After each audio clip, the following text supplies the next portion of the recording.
Today we are going to learn about branches in Git, and we'll understand how important branches are when you're working with Git and GitHub. Now we can understand or imagine a branch to be like a box in which all of our files and all of our code is stored currently. Whenever we create a new repository on GitHub, by default our code is stored on the master branch, which is our main branch in which every code is stored. Now, let's say that you want to make some changes to your project and you're not quite sure that those changes would be good or bad. So you just need to test whether those changes are needed or not. So what we do is that we can create a new branch, which is very similar, which is just the duplicate of our master branch. It has the same code, everything is same, just it is a new branch. Now how it is useful is that whatever changes you make in this new branch are not seen in the master branch, so the master branch remains untouched. So even if you screw up or you mess up things in this new branch, then the previous code, which was your original code, is safe within the master branch. So we'll quickly see how this actually works.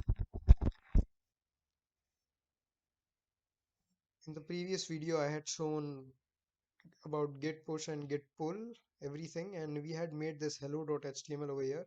So if I'll go back and see the branch over here that we see is master by default, and there are no other branches over here. But what I'll do is, you can create a new branch even from GitHub, but we'll do it through command line, command prompt, so that we know about the syntax that we need to use. So I'll just write git branch, and it shows all the branches that are present right now, and there is only one branch, master. So this asterisk symbol shows which branch we are currently on. So what I'll do is I'll quickly create a new branch, and for creating a new branch we can write git branch and whatever the name is, let's say sample, and I'll enter. So nothing seems to have happened, but a new branch has been created, and we can verify it by writing git branch, and I'll see that a new branch has been made, that is sample. I had created this new branch, a branch named new, some time back, so we are not related to it, but we are going to be using sample now. So currently if I go to my code, then we are at the master branch, as you can see down here, and it has the code hello world and hello from GitHub. Now what I'm going to do is I'll change the branch, and I want to go to sample. So for that we need to write git checkout and whatever the name of the branch is, that is sample. So switched to branch sample. So what I'll do now is I'll just add a line over here, that is, this is the new branch named sample. Just an extra line over here, and I'll save this. After saving this, I will push this particular changes that firstly I'll add changes that I've made. So I'll add hello.html, then I'll commit the new changes that I've made, that are added a new branch,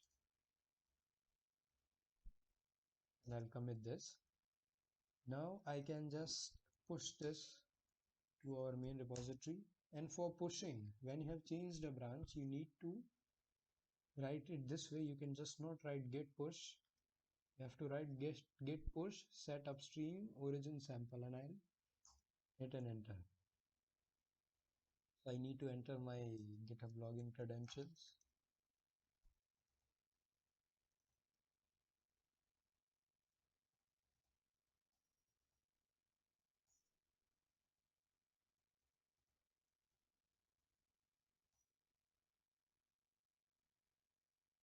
And once I have entered my credentials, a new branch is created in the remote branch, that is GitHub, and this code has been added over there.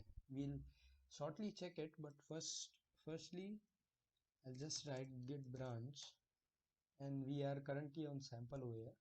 So when we are on sample, we see this extra line, that is, this is the new branch named sample. But now if I'll go to our master branch, check out master, then that line disappears, as you can see. So the code that we had written in master is untouched, and the changes that we had made are only present in the sample branch. As you can see, when I switched back to sample, we got that line that this is the new branch named sample.